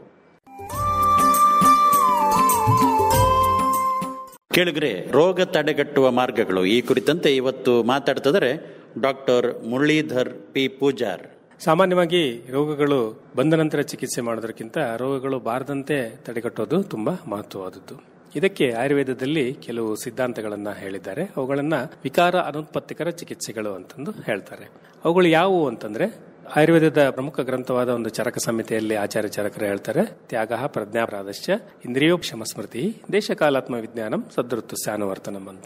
ತ್ಯಾಗ ಪ್ರಜ್ಞಾಪರಾಧಶ್ಚ, ಪ್ರಜ್ಞಾಪರಾಧ ಅಂತಂದ್ರೆ ತಿಳಿದು ನಾವು ಮತ್ತೆ ಅದೇ ತಪ್ಪನ್ನೇ ಮಾಡೋದು. ಈ ಕೆಲಸ ಮಾಡೋದು ತಪ್ಪು ಅಂತ ನಮಗೆ ತಿಳಿದಿರ್ತದೆ, ಮತ್ತೆ ನಾವು ಅದನ್ನೇ ಮಾಡ್ತೇವೆ. ಅದರಿಂದ ರೋಗಗಳು ಉತ್ಪತ್ತಿ ಆಗ್ತವೆ. ಅವುಗಳನ್ನ ತಡೆದು ಬಿಟ್ರೆ, ಅವುಗಳನ್ನ ಮಾಡಲಿಲ್ಲ ಅಂತಂದ್ರೆ ಯಾವುದೇ ರೋಗಗಳು ಉತ್ಪತ್ತಿ ಆಗೋದಿಲ್ಲ. ಉದಾಹರಣೆಗೆ, ಸಮಯಕ್ಕೆ ಸರಿಯಾಗಿ ಆಹಾರವನ್ನು ಸೇವನೆ ಮಾಡಬೇಕು ಅಂತ ನಮಗೆ ಗೊತ್ತಿದೆ, ಆದ್ರೆ ನಾವು ಮಾಡ್ಲಿಕ್ಕೆ ಹೋಗೋದಿಲ್ಲ. ಮಾಡ್ಲಾರ್ದೇ ಇದ್ದಾಗ ಅನೇಕ ಕಾಯಿಲೆಗಳು ಉಂಟಾಗ್ತವೆ. ಸರಿಯಾಗಿ ನಿಯಮ ಪಾಲನೆ ಮಾಡಿಬಿಟ್ರೆ ಯಾವುದೇ ರೋಗಗಳು ಬರೋದಿಲ್ಲ. ಎರಡನೇದು ಇಂದ್ರಿಯೋಪಶಮ ಸ್ಮೃತಿ ಅಂತ. ಅಂದ್ರೆ ಪಂಚ ಜ್ಞಾನೇಂದ್ರಿಯ, ಪಂಚ ಕರ್ಮೇಂದ್ರಿಯ ಮತ್ತು ಮನಸ್ಸು ಅನ್ನೋದು ಒಂದು ಉಭಯೇಂದ್ರಿಯ ಅಂತ. 11 ಇಂದ್ರಿಯಗಳು ತಮ್ಮ ತಮ್ಮ ಕೆಲಸಗಳನ್ನು ಸಾಮರ್ಥ್ಯಕ್ಕೆ ಅನುಸಾರವಾಗಿ ಮಾಡ್ತಾ ಇರ್ತವೆ. ಅವುಗಳ ಒಂದು ಮಿಥ್ಯಾಯೋಗದಿಂದ ಅವುಗಳನ್ನು ಸರಿಯಾಗಿ ಬಳಸ್ಕೊಳ್ಳಿಲ್ಲ ಅಂತಂದ್ರೆ, ಬಳಸ್ಕೊಳ್ಳದೆ ನಾವು ಜೀವನ ನಡೆಸಿದ್ರೆ ಅನೇಕ ಇಂದ್ರಿಯಗಳ ಮೂಲಕ ಕಾಯಿಲೆಗಳು ಬರ್ತವೆ. ಉದಾಹರಣೆಗೆ, ಕಣ್ಣು ನೋಡ್ತಕ್ಕಂಥ ಒಂದು ಸಾಮರ್ಥ್ಯವನ್ನು ಹೊಂದಿದೆ. ಅದು ಬೆಳಕಿನ ಮೂಲಕ ವಸ್ತುಗಳನ್ನು ಮತ್ತು ಬಣ್ಣಗಳನ್ನ ಅದು ಗುರುತಿಸ್ತದೆ. ಅದ್ರ ಮೇಲೆ ನಮಗೆ ಆ ವಸ್ತುವಿನ ಜ್ಞಾನ ಆಗುತ್ತೆ. ಅಕಸ್ಮಾತ್ ಆಗಿ ನಾವು ತುಂಬಾ ಕಡಿಮೆ ಬೆಳಕಿನಲ್ಲಿ, ಮಂದ ಬೆಳಕಿನಲ್ಲಿ ಅಥವಾ ಹೆಚ್ಚಿನ ಬೆಳಕಿನಲ್ಲಿ ಏನಾದ್ರೂ ನಾವು ಆ ವಸ್ತುವನ್ನ ನೋಡ್ಲಿಕ್ಕೆ ಹೋಯ್ತು ಅಂತಂದ್ರೆ ಕಣ್ಣಿಗೆ ತುಂಬಾ ವ್ಯಾಯಾಮ, ಅಂದ್ರೆ ಅದರದ್ದು ಎಕ್ಸರ್ಸೈಸ್ ಜಾಸ್ತಿ ಆಗಿ ಅದರ ಶಕ್ತಿ ವ್ಯಯ ಆಗಿ ಕಣ್ಣಿನ ಸಮಸ್ಯೆಗಳು ಬರ್ತವೆ. ಹಾಗಾಗಿ ಇಂದ್ರಿಯಗಳನ್ನ ಸರಿಯಾಗಿ ಉಪಯೋಗಿಸಿದ್ರೆ, ಬಳಕೆ ಮಾಡಿದ್ರೆ ಯಾವುದೇ ತೊಂದರೆಗಳು ಬರುವುದಿಲ್ಲ. ಮುಂದಿನದ್ದು ದೇಶಜ್ಞಾನ ಅಂತ. ದೇಶ ಅಂತಂದ್ರೆ ನಾವು ವಾಸಿಸ್ತಕ್ಕಂಥ ಪ್ರದೇಶ. ಒಂದು ಪ್ರದೇಶದ ಬಗ್ಗೆ ನಮಗೆ ಸೂಕ್ಷ್ಮವಾದಂತಹ ಜ್ಞಾನ ಇರಬೇಕು. ಪ್ರದೇಶಕ್ಕೆ ತಕ್ಕಂತೆ, ಅಲ್ಲಿ ಇರತಕ್ಕಂಥ ಹವಾಮಾನಕ್ಕೆ ತಕ್ಕಂತೆ ನಮ್ಮ ಆಹಾರ ವಿಹಾರಗಳ ಒಂದು ಬದಲಾವಣೆಗಳನ್ನ ಸೀಸನ್ ಅಂದ್ರೆ ಕಾಲ ಕಾಲಕ್ಕೆ ಬದಲಾವಣೆ ಮಾಡ್ಕೊಳ್ತಾ ಹೋಯ್ತು ಅಂದ್ರೆ, ಈಗ ಚಳಿಗಾಲ ಬರುತ್ತೆ, ಚಳಿಗಾಲದಲ್ಲಿ ಚಳಿಗಾಲಕ್ಕೆ ತಕ್ಕಂತ ಆಹಾರಗಳನ್ನ ಸೇವಿಸಬೇಕು, ಬೇಸಿಗೆಯಲ್ಲಿ ಬೇಸಿಗೆಗೆ ಬೇಕಾದಂತಹ ಆಹಾರಗಳನ್ನ ಉಪಯೋಗಿಸಬೇಕು. ಸೊ ಇವನ್ನ ನಾವು ದೇಶಜ್ಞಾನ ಅಂತ ಹೇಳ್ತೀವಿ. ಇದೇ ಕೂಡ ಕಾಲಜ್ಞಾನ. ಸಮಯಕ್ಕೆ ಅನುಗುಣವಾಗಿ ನಾವು ನಮ್ಮ ಜೀವನ ಶೈಲಿಯನ್ನ ಅಳವಡಿಸಿಕೊಂಡ್ರೆ ಯಾವುದೇ ತೊಂದರೆಗಳು ಬರುವುದಿಲ್ಲ. ಆತ್ಮಜ್ಞಾನ. ಆತ್ಮಜ್ಞಾನ ಅಂತಂದ್ರೆ, ಆತ್ಮ ಅಂದ್ರೆ ನಾಲೆಜ್ ಅಬೌಟ್ ಸೆಲ್ಫ್. ನಮ್ಮ ಬಗ್ಗೆ ನಮಗೆ ಗೊತ್ತಿರಬೇಕು. ನಮ್ಮ ಶಕ್ತಿ ಎಷ್ಟಿದೆ, ನಮ್ಮ ಸಾಮರ್ಥ್ಯ ಎಷ್ಟಿದೆ, ನಮ್ಮ ಮಾನಸಿಕ ಸಾಮರ್ಥ್ಯ ಎಷ್ಟು, ನಮ್ಮ ಶಾರೀರಿಕ ಸಾಮರ್ಥ್ಯ ಎಷ್ಟು ಗೊತ್ತಿಟ್ಕೊಂಡು ನಾವು ಕೆಲಸ ಮಾಡಿದ್ರೆ ನಮಗೆ ಯಾವುದೇ ತರಹದ ರೋಗಗಳು ಬರುವುದಿಲ್ಲ. ವಿಜ್ಞಾನ. ವಿಜ್ಞಾನ ಅಂತಂದ್ರೆ ಇಂದಿನ ಜಗತ್ತಿನಲ್ಲಿ ನಡೆತಿರತಕ್ಕಂತ ವಿಶೇಷ ಜ್ಞಾನಗಳ ಬಗ್ಗೆ ನಮಗೆ ಮಾಹಿತಿ ಇರಬೇಕು. ಉದಾಹರಣೆಗೆ, ನಾವು ಈಗ ಒಂದು ಮೊಬೈಲ್ ಫೋನ್ ಇದೆ, ಆ ಮೊಬೈಲ್ ಫೋನಿನ ಬಳಕೆ ನಮಗೆ ಗೊತ್ತಿರಬೇಕು, ಸೂಕ್ತವಾದಂತಹ ಬಳಕೆ ಗೊತ್ತಿರಬೇಕು. ನಮಗೆ ಯಾವುದೇ ತರಹದ ಸಮಸ್ಯೆಗಳು ಆಗುವುದಿಲ್ಲ ಅದರಿಂದ. ಸದೃತ್ತಸ್ಯ ಅನುವರ್ತನಂ ಅಂತಂದು ಹೇಳ್ತೀವಿ. ಸದೃತ್ತ ಅಂತಂದ್ರೆ ನಮ್ಮ ಜೀವನದ ಒಂದು ಕಂಡಕ್ಟ್ ಅಂತ ಹೇಳ್ತೀವಿ. ನಮ್ಮ ಜೀವನವನ್ನು ನಡೆಸಲಿಕ್ಕೆ ನಾವು ಅನುಸರಿಸಬೇಕಾದ ನಿಯಮಗಳು. ಉದಾಹರಣೆಗೆ ಮನೆಯಲ್ಲಿ ಹಿರಿಯರು ಇರ್ತಾರೆ, ತಂದೆ ತಾಯಿ ಇರ್ತಾರೆ. ತಂದೆ ತಾಯಿಯರಿಗೆ ಗೌರವಿಸಬೇಕು, ಗುರು ಹಿರಿಯರಿಗೆ ಗೌರವಿಸಬೇಕು, ನೆರೆಹೊರೆಯವರಿಗೆ ಗೌರವವನ್ನ ನೀಡಬೇಕು. ಎಲ್ಲೋ ಒಂದು ಕಡೆ ಕೆಲಸಕ್ಕೆ ಹೋಗಿರ್ತೀವಿ ನಾವು, ಆ ಸಮಯದಲ್ಲಿ ನಮಗೆ ಯಾರು ಕೆಲಸ ಮಾಡಿಕೊಡ್ತಾ ಇರ್ತಾರೆ ಅವರ ರೀತಿಯಲ್ಲಿ ಚೆನ್ನಾಗಿ ವ್ಯವಹರಿಸಿದ್ರೆ ನಮಗೆ ಕರೆಕ್ಟ್ ಆಗಿ ಅವರ ರೆಸ್ಪಾನ್ಸ್ ಇರ್ತದೆ. ಹಾಗಾಗಿ ನಮಗೆ ಆ ಒಂದು ಕೆಲಸ ಸರಿಯಾಗಿ ಆದಾಗ ನಮ್ಮ ಮನಸ್ಸಿಗೆ ಶಾಂತಿ ಉಂಟಾಗಿ ಯಾವುದೇ ತರಹದ ತೊಂದರೆ ಆಗೋದಿಲ್ಲ. ಸೊ ಹೀಗೆ ಈ ಎಲ್ಲ ನಿಯಮಗಳನ್ನ ಪಾಲಿಸಿದ್ರೆ ನಾವು ಕಾಯಿಲೆಗಳು ಬರಲಾರ್ದಂಗೆ ತಡೆಗಟ್ಟಬಹುದು ಅನ್ನೋದು ನನ್ನ ಅಭಿಪ್ರಾಯ. ಕೇಳುಗರೆ, ಇದುವರೆಗೆ ರೋಗ ತಡೆಗಟ್ಟುವ ಮಾರ್ಗಗಳು 16 ಇದಾವೆ. ಇವುಗಳಲ್ಲಿ ಸೂಕ್ಷ್ಮವಾದ ಸಂಗತಿಗಳನ್ನು ಹಂಚಿಕೊಂಡವರು ಡಾಕ್ಟರ್ ಮುರಳೀಧರ್ ಪಿ ಪೂಜಾರ್ ಅವರು. ಅಷ್ಟಾಂಗ ಆಯುರ್ವೇದ ಈ ಕುರಿತಂತೆ ಇವತ್ತು ನಮ್ಮ ಜೊತೆಗೆ ಮಾತಾಡ್ತಿದ್ದಾರೆ ಶ್ರೋತೃಗಳೇ ಡಾಕ್ಟರ್ ಅಭಿರಾಮ್. ಆಚಾರ್ಯ ವಾಗ್ಭಟರು ಬರೆದ ಅಷ್ಟಾಂಗ ಹೃದಯದಲ್ಲಿ ಆಯುರ್ವೇದದ 8 ವಿಭಾಗಗಳನ್ನು ವರ್ಣನೆ ಮಾಡಿದ್ದಾರೆ. ಅವು ಯಾವುಗಳೆಂದರೆ, ಮೊದಲನೇದಾಗಿ ಕಾಯ ಚಿಕಿತ್ಸಾ, ಎರಡನೆಯದು ಬಾಲ ಚಿಕಿತ್ಸಾ, ಮೂರನೆಯದು ಗೃಹ ಚಿಕಿತ್ಸಾ, ನಾಲ್ಕನೆಯದು ಊರ್ಧ್ವಾಂಗ ಚಿಕಿತ್ಸಾ, 5ನೆಯದು ಶಲ್ಯತಂತ್ರ, 6ನೆಯದು ಅಗದ ತಂತ್ರ, 7ನೆಯದು ಜರಾ ಚಿಕಿತ್ಸಾ, 8ನೆಯದು ವಾಜಿಕಂಡ ತಂತ್ರ. ಮೊದಲನೇದಾಗಿ ಕಾಯ ಚಿಕಿತ್ಸಾ. ಕಾಯ ಎಂದರೆ ಶರೀರ ಎಂಬ ಅರ್ಥ ಬರ್ತದೆ. ಹಾಗಾಗಿ ಕಾಯ ಚಿಕಿತ್ಸೆ ಅಂದರೆ ಅದರಲ್ಲಿ ಮನುಷ್ಯನ ದೇಹಕ್ಕೆ ಉಂಟಾಗುವ ವಿವಿಧ ರೋಗಗಳು, ಹೇಗೆ ಜ್ವರ, ರಕ್ತಪಿತ್ತ, ರಾಜಾಕ್ಷ್ಮ, ಉನ್ಮಾದ, ಅಪಸ್ಮಾರ, ಚರ್ಮದ ಕಾಯಿಲೆಗಳು, ಮಧುಮೇಹ, ಅತಿಸಾರ ಇತ್ಯಾದಿ ರೋಗಗಳನ್ನು ಯಾವುದೇ ಶಸ್ತ್ರಕರ್ಮವಿಲ್ಲದೆ ಗಿಡಮೂಲಿಕೆಗಳಿಂದ ತಯಾರಿಸಿದ ಔಷಧಿ, ರಸೌಷಧಿಗಳು ಅಥವಾ ಪಂಚಕರ್ಮ ಚಿಕಿತ್ಸೆಗಳ ಮೂಲಕ ಗುಣಪಡಿಸಲಾಗುತ್ತದೆ. ಎರಡನೆಯದು ಬಾಲ ಚಿಕಿತ್ಸಾ. ಇದು ಪೀಡಿಯಾಟ್ರಿಕ್ಸ್ ಅಂತ ಮಾಡರ್ನ್ ಅಲ್ಲಿ ಅವರು ಹೇಳ್ತಾರೆ. ಮಕ್ಕಳಲ್ಲಿ ಉಂಟಾಗುವ ರೋಗಗಳು, ಅವುಗಳನ್ನು ತಡೆಗಟ್ಟುವ ವಿಧಾನಗಳು, ಚಿಕಿತ್ಸಾ ವಿಧಾನಗಳ ಉಲ್ಲೇಖ ಮಾಡಿದ್ದಾರೆ. ಇದರಲ್ಲಿ ನವಜಾತ ಶಿಶುವಿನ ಆರೈಕೆ, ಹುಟ್ಟಿದ ಕೂಡಲೇ ಮಾಡಬೇಕಾದ ಸಂಸ್ಕಾರಗಳ ವರ್ಣನೆಗಳನ್ನು ಇದರಲ್ಲಿ ಮಾಡಿದ್ದಾರೆ. ಪಾಶ್ಚಿಮಾತ್ಯರು ಹೇಗೆ ವ್ಯಾಕ್ಸಿನೇಷನ್ ಅಂತ ಹೇಳ್ತಾರೆ, ಹಾಗೆ ನಮ್ಮಲ್ಲಿ ಈ ಪದ್ಧತಿಯ ಬದಲು ಮಗುವಿನ ರೋಗ ನಿರೋಧಕ ಶಕ್ತಿಯನ್ನು, ಮೇಧಶಕ್ತಿಯನ್ನು ಹೆಚ್ಚಿಸಿ ದೀರ್ಘಾಯುಷ್ಯನಾಗಿ ಮಾಡುವ ಸ್ವರ್ಣ ಭಸ್ಮ, ತುಪ್ಪ, ಜೇನುತುಪ್ಪಗಳನ್ನು ಸಂಸ್ಕರಿಸಿ ಅದರಿಂದ ತಯಾರಿಸಿದ ಸ್ವರ್ಣ ಪ್ರಾಶನದ ಉಲ್ಲೇಖ ಇದೆ. ಮಕ್ಕಳನ್ನು ನೋಡಿಕೊಳ್ಳುವವರು ಹೇಗೆ ವರ್ತನೆ ಇರಬೇಕು, ಮಕ್ಕಳ ಆಟಿಕೆಗಳು ಹೇಗಿರಬೇಕು ಇತ್ಯಾದಿಗಳ ವಿವರಣೆ ಕೂಡ ಇದರಲ್ಲಿದೆ. ಮೂರನೆಯದು ಗೃಹ ಚಿಕಿತ್ಸಾ. ಮನುಷ್ಯರ ವರ್ತನೆ, ಮನೋವ್ಯಾಧಿಗಳು, ಅವುಗಳ ಚಿಕಿತ್ಸಾ ಕ್ರಮಗಳ ವರ್ಣನೆ ಇದೆ. ದಾನ, ಹಿರಿಯರನ್ನು ಗೌರವಿಸುವುದು, ಯಾತ್ರೆ ಮಾಡುವುದು, ದೇವರಲ್ಲಿ ನಂಬಿಕೆ ಇಡುವುದು ಇತ್ಯಾದಿಗಳು ಹೇಗೆ ನಮ್ಮ ಮಾನಸಿಕ ಆರೋಗ್ಯವನ್ನು ಕಾಪಾಡುವಲ್ಲಿ ಮಹತ್ತರ ಪಾತ್ರ ವಹಿಸುತ್ತದೆ ಎಂದು ಇದರಲ್ಲಿ ತಿಳಿಸಲಾಗಿದೆ. ಹಾಗೆ ಯೋಗ ಮತ್ತು ಪ್ರಾಣಾಯಾಮಗಳ ಪ್ರಾಮುಖ್ಯತೆಯನ್ನು ಇದರಲ್ಲಿ ಹೇಳಿದ್ದಾರೆ. ನಾಲ್ಕನೆಯದು ಶಾಲಕ್ಯ ತಂತ್ರ ಅಥವಾ ಈಗ ಮಾಡರ್ನ್ ಅಲ್ಲಿ ENT ಹಾಗೂ ಆಪ್ಥಮಾಲಜಿಯಲ್ಲಿ ಇದರಲ್ಲಿ ಬರುತ್ತದೆ. ಕಣ್ಣು, ಮೂಗು, ಬಾಯಿ ಹಾಗೂ ಕಿವಿಗಳಿಗೆ ಸಂಬಂಧಿಸಿದ ರೋಗಗಳು ಹಾಗೂ ಅವುಗಳ ಚಿಕಿತ್ಸಾ ವಿಧಿವಿಧಾನಗಳ ವಿವರಣೆಗಳನ್ನು ಇಲ್ಲಿ ಕೊಟ್ಟಿದ್ದಾರೆ. ಹಾಗೆಯೇ ಶಿರೋರೋಗಗಳ ವಿವರಣೆಯೂ ಇಲ್ಲಿ ಇದೆ. ಅಷ್ಟೇ ಅಲ್ಲದೆ ಅದಕ್ಕೆ ಬೇಕಾದಂತಹ ಚಿಕಿತ್ಸೆಗಳು, ಹೇಗೆ ಶಿರೋಧಾರ ಹಾಗೂ ನೇತ್ರರೋಗಗಳಿಗೆ ಕ್ರಿಯಾಕಲ್ಪ, ಮೂಗಿನ ಸಮಸ್ಯೆ, ತಲೆನೋವು, ಮುಖದ ಆರೋಗ್ಯ ಹೆಚ್ಚಿಸುವಿಕೆಗೆ ನಸ್ಯಕರ್ಮ, ಬಾಯಿ ಆರೋಗ್ಯಕ್ಕೆ ಕವಳ, ಗಂಡೂಷ ಇತ್ಯಾದಿ ಚಿಕಿತ್ಸೆಗಳ ಉಲ್ಲೇಖನದಲ್ಲಿ ಮಾಡಿದ್ದಾರೆ. 5ನೆಯದು ಶಲ್ಯತಂತ್ರ ಅಂದ್ರೆ ಸರ್ಜರಿ. ಆಚಾರ್ಯ ಸುಶ್ರುತರು ಶಸ್ತ್ರಚಿಕಿತ್ಸೆಯ ಪಿತಾಮಹ. ಆಯುರ್ವೇದದ ಪ್ರಮುಖ ಗ್ರಂಥವಾದ ಸುಶ್ರುತ ಸಂಹಿತೆಯಲ್ಲಿ ಶಸ್ತ್ರಚಿಕಿತ್ಸಾ ಕ್ರಮಗಳನ್ನು ಹೇಳಲಾಗಿದೆ. ಗಾಯದ ಚಿಕಿತ್ಸೆ, ದೇಹದೊಳಗೆ ಸಿಲುಕಿರುವ ಲೋಹ, ಶಸ್ತ್ರಾಸ್ತ್ರಗಳು, ಮೂಢಗರ್ಭ ಇತ್ಯಾದಿಗಳ ನಿರ್ವಹಣೆ, ಶಸ್ತ್ರಕ್ರಮಕ್ಕೆ ಬಳಸುವ ವಿವಿಧ ಯಂತ್ರಗಳ ವಿವರಣೆ ಇದೆ. ರಕ್ತಮೋಕ್ಷಣ ಕ್ರಮ, ಕ್ಷಾರ, ಅಗ್ನಿಕರ್ಮಗಳನ್ನು ಚಿಕಿತ್ಸೆಗೆ ಹೇಗೆ ಬಳಸಬೇಕು ಎಂದು ಇದರಲ್ಲಿ ಹೇಳಿದ್ದಾರೆ. 6ನೆಯದು ಅಗದ ತಂತ್ರ ಅಂದ್ರೆ ಟಾಕ್ಸಿಕಾಲಜಿ ಅಂತ ಹೇಳ್ತೇವೆ. ಅದು ವಿಷ ಪದಾರ್ಥಗಳ ವರ್ಣನೆ, ವಿವಿಧ ವಿಷಯುಕ್ತ ಪ್ರಾಣಿಗಳು ಕಚ್ಚುವುದರಿಂದ ಉಂಟಾಗುವ ವಿವಿಧ ಲಕ್ಷಣಗಳು ಹಾಗೂ ಅವುಗಳ ಚಿಕಿತ್ಸೆಗಳು, ವಿಷಪ್ರಾಶನ ಮಾಡಿದಾಗ ಅನುಸರಿಸಬೇಕಾದ ತುರ್ತು ಚಿಕಿತ್ಸಾ ಕ್ರಮಗಳನ್ನು ವಿವರಿಸಲಾಗಿದೆ. ವಿಷಯುಕ್ತ ಗಿಡಮೂಲಿಕೆಗಳ ಪರಿಚಯ, ಅವುಗಳನ್ನು ಔಷಧಿಯಾಗಿ ಬಳಸುವ ಕ್ರಮಗಳ ಕೂಡ ವಿವರಣೆಯನ್ನು ಇಲ್ಲಿ ಕೊಟ್ಟಿದ್ದಾರೆ. 7ನೆಯದು ಜರಾ ಚಿಕಿತ್ಸಾ. ಸ್ವಸ್ಥ ಪುರುಷನ ಆರೋಗ್ಯವನ್ನು, ಆಯುಷ್ಯವನ್ನು ಹೆಚ್ಚಿಸಲು ಅನುಸರಿಸಬೇಕಾದ ಕ್ರಮಗಳ ಬಗ್ಗೆ ತಿಳಿಸಿದ್ದಾರೆ. ಸರಳ ಔಷಧಿಗಳನ್ನು ರಸಾಯನ ಕ್ರಮದಲ್ಲಿ ಸೇವಿಸುವ, ವೃದ್ಧಾಪ್ಯವನ್ನು ತಡೆಗಟ್ಟುವ ಆಹಾರ ಕ್ರಮ, ಜೀವನ ಶೈಲಿ ಹಾಗೂ ವೃದ್ಧಾಪ್ಯದ ಸಮಸ್ಯೆಗಳಿಗೆ ಪರಿಹಾರಗಳನ್ನು ಇಲ್ಲಿ ತಿಳಿಸಲಾಗಿದೆ. 8ನೆಯದು ವಾಜೀಕರಣ ತಂತ್ರ. ಆರೋಗ್ಯಕರವಾದ ಮಗುವನ್ನು ಪಡೆಯಲು ಅನುಸರಿಸಬೇಕಾದ ಕ್ರಮಗಳು, ವಿವರ ಹಾಗೂ ಗರ್ಭ ಸಂಸ್ಕಾರದ ಪ್ರಾಮುಖ್ಯತೆಯನ್ನು ಇಲ್ಲಿ ಹೇಳಲಾಗಿದೆ. ಅನೇಕರಿಗೆ ಆಯುರ್ವೇದದ ವಿವಿಧ ವಿಭಾಗಗಳ ಬಗ್ಗೆ ಮಾಹಿತಿ ಇಲ್ಲ. ಆದ್ದರಿಂದ ಭಾರತೀಯ ವೈದ್ಯ ಪದ್ಧತಿಯ ಬಗ್ಗೆ ಚೆನ್ನಾಗಿ ಅರಿತು ಲಭ್ಯವಿರುವ ಚಿಕಿತ್ಸಾ ಕ್ರಮಗಳ ಅನುಕೂಲತೆಯನ್ನು ಪಡೆದು ಆರೋಗ್ಯಕರ ಜೀವನವನ್ನು ತಮ್ಮದಾಗಿಸಿಕೊಳ್ಳಬೇಕು. ಅಷ್ಟಾಂಗ ಆಯುರ್ವೇದ ಈ ಕುರಿತಂತೆ ವಿವರಗಳನ್ನು ನೀಡಿದವರು ಡಾಕ್ಟರ್ ಅಭಿರಾಮ್.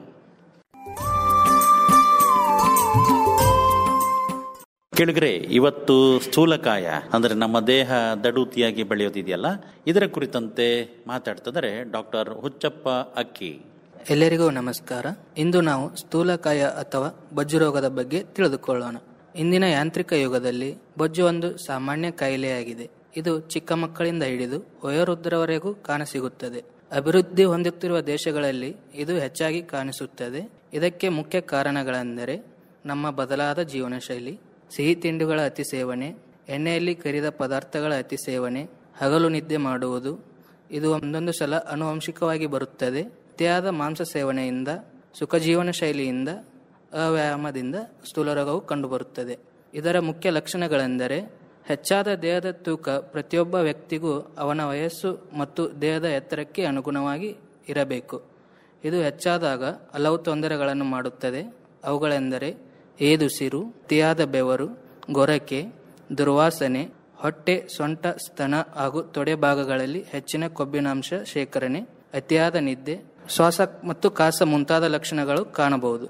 ಇಂಥ ವ್ಯಕ್ತಿಗಳು ಪಾಲಿಸಬೇಕಾದ ಪಥ್ಯ ಮತ್ತು ಅಪಥ್ಯಗಳೆಂದರೆ ಪಥ್ಯಗಳು: ದೈನಂದಿನ ನಿತ್ಯ ವ್ಯಾಯಾಮ, ಆಹಾರದಲ್ಲಿ ಬಾರ್ಲಿ ಗೋಧಿಯ ನಿತ್ಯ ಸೇವನೆ, ತಿಂದ ಆಹಾರವು ಸಂಪೂರ್ಣವಾಗಿ ಜೀರ್ಣವಾದ ನಂತರ ಮಾತ್ರ ಮತ್ತೆ ತಿನ್ನಬೇಕು, ತೀಕ್ಷ್ಣ ಮತ್ತು ಉಷ್ಣ ಗುಣಗಳುಳ್ಳ ಹೊಂದಿರುವ ಪದಾರ್ಥಗಳನ್ನು ಅತಿಯಾಗಿ ಸೇವನೆ ಮಾಡಬೇಕು.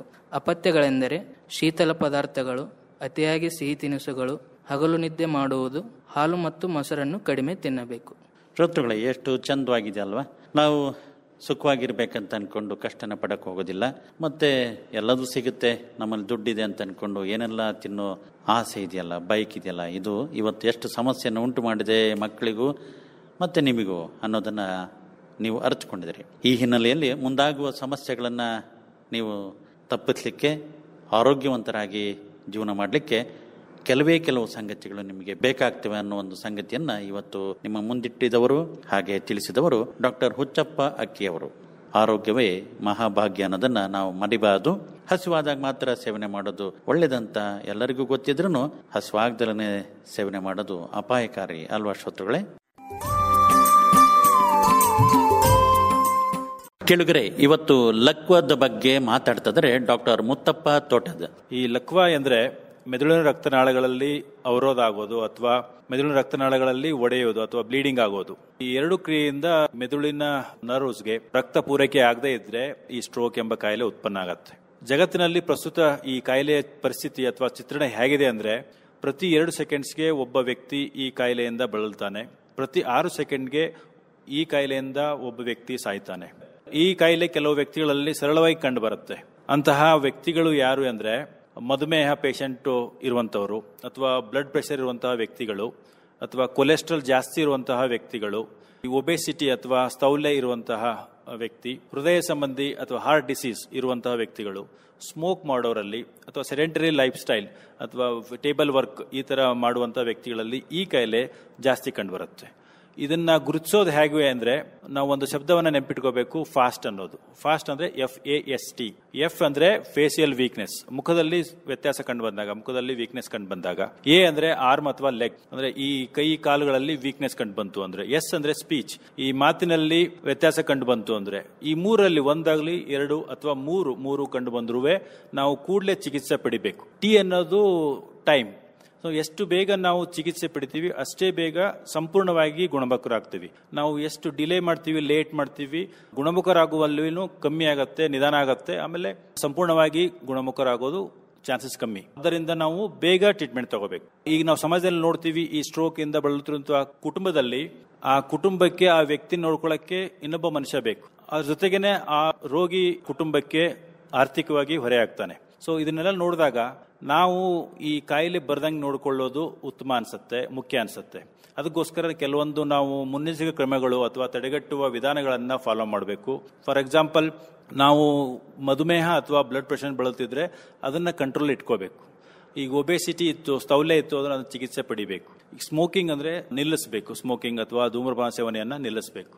ನಿಯಮಿತವಾಗಿ ದಿನನಿತ್ಯ ನಾವು ವ್ಯಾಯಾಮ ಮಾಡಬೇಕು. ಕನಿಷ್ಠ ಒಂದು ಅರ್ಧ ಗಂಟೆಯಿಂದ 1 ಗಂಟೆವರೆಗೂ ನಮ್ಮ ಶಕ್ತಿಗನುಸಾರವಾಗಿ ವ್ಯಾಯಾಮ ಮಾಡೋದು ಉತ್ತಮ. ಇನ್ನೊಂದು, ಕೊಲೆಸ್ಟ್ರಾಲ್, ಜಿಡ್ಡಿನಾಂಶ ತಿನ್ನೋದನ್ನ ಎಷ್ಟಾಗುತ್ತೆ ಅಷ್ಟು ಮಾಂಸಾಹಾರ ಅಥವಾ ವಿವಿಧ ಜಿಡ್ಡಿನಾಂಶವನ್ನ ತಿನ್ನೋದನ್ನ ಕಮ್ಮಿ ಮಾಡಬೇಕು. ಕೊನೆಗೆ ಎಷ್ಟಾಗುತ್ತೆ ಅಷ್ಟು ತರಕಾರಿ ಅಥವಾ ಹಣ್ಣು ಹಂಪಲುಗಳನ್ನು ತಿನ್ನೋದ್ರಿಂದ ಈ ಪಾರ್ಶ್ವವಾಯು ಲಕ್ವ ಅನ್ನೋದನ್ನ ತಡೆಗಟ್ಟಬಹುದು. ನಮ್ಮ ಆಯುರ್ವೇದ ಆಸ್ಪತ್ರೆಯಲ್ಲಿ ಇದಕ್ಕೋಸ್ಕರನೇ ಒಂದು ವಿಶೇಷ ಚಿಕಿತ್ಸಾ ವಿಭಾಗ ಇದೆ, ಘಟಕ ಇದೆ. ತಮ್ಮಲ್ಲಿ ಯಾರಾದರೂ ಇದರಿಂದ ಬಳಲ್ತಿದ್ರೆ ಅದರ ಸದುಪಯೋಗವನ್ನು ಪಡೆದುಕೊಳ್ಳಬೇಕು. ಧನ್ಯವಾದಗಳು. ಕೇಳಿದ್ರೆ, ಲಕ್ವದ ಬಗ್ಗೆ ಬಹಳ ಸಂಕ್ಷಿಪ್ತವಾಗಿ ಮತ್ತು ಮನಮುಟ್ಟುವಂತೆ ವಿಚಾರಗಳನ್ನು ತಿಳಿಸಿದವರು ಡಾಕ್ಟರ್ ಮುತ್ತಪ್ಪ ತೋಟದ್. ಮುಂದಾಗುವ ಅನಾಹುತಗಳನ್ನು ನಾವು ಮೊದಲೇ ಅರಿತುಕೊಂಡು ಕೆಲಸಗಳನ್ನು ಮಾಡ್ಕೊಂತ ಹೋದರೆ, ಜೀವನ ಕ್ರಮಗಳನ್ನು ರೂಪಿಸ್ಕೊಂತ ಹೋದರೆ ಒಳ್ಳೆಯದಾಗುತ್ತನ್ನೋ ಒಂದು ಸಂಗತಿ ಇವರ ಈ ಕಾರ್ಯಕ್ರಮದಲ್ಲಿ ಅಡಗಿತ್ತು. ಕೆಳಗರೆ ಅರಿಶಿನ ನಿತ್ಯವೂ ಅಡುಗೆಗೆ ಬಳಕೆ ಆಗ್ತಾ ಇರುತ್ತೆ.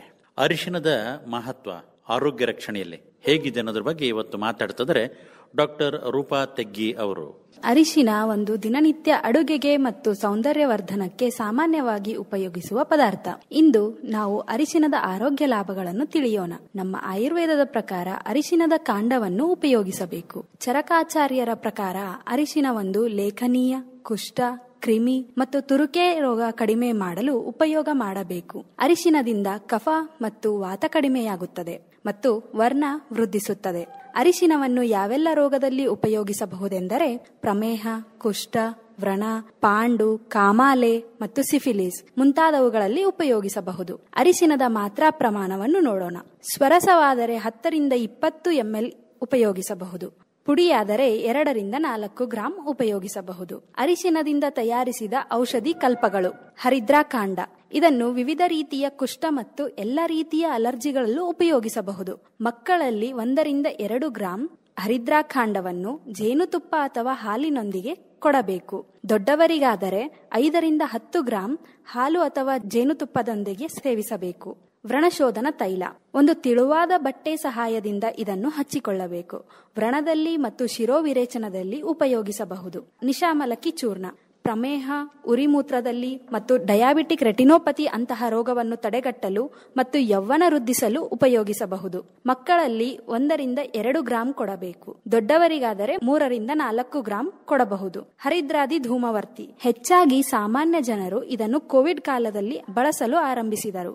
ಇದನ್ನು ಕಾಲಕಾಲಕ್ಕೆ ಬರುವ ರೋಗ ತಡೆಗಟ್ಟಲು ಮತ್ತು ಕೂದಲು ಸಮಸ್ಯೆಯಲ್ಲಿ ಉಪಯೋಗಿಸಬಹುದು. ಅರಿಶಿನದ ಆಮಯಿಕ ಪ್ರಯೋಗ.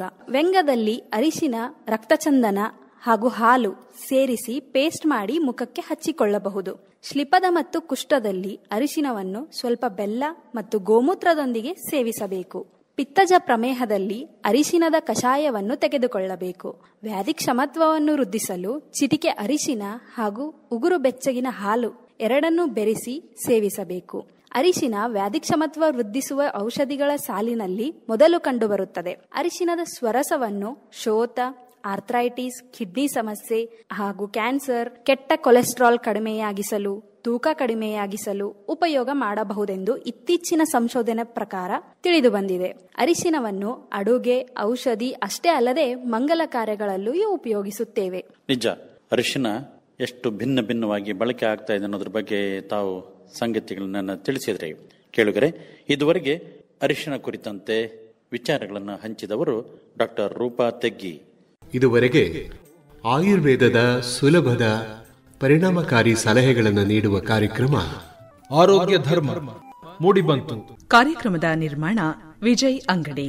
ಕಾರ್ಯಕ್ರಮವನ್ನ ಪ್ರಾಯೋಜಿಸಿದವರು ಶ್ರೀ ಧರ್ಮಸ್ಥಳ ಮಂಜುನಾಥೇಶ್ವರ ಆಯುರ್ವೇದ ಕಾಲೇಜು ಮತ್ತು ಆಸ್ಪತ್ರೆ, ತಣ್ಣೀರು ಹಳ್ಳ, ಹಾಸನ. ಇದು ಹಾಸನ ಆಕಾಶವಾಣಿಯ ಆರೋಗ್ಯ ಮಾರ್ಗದರ್ಶಿ.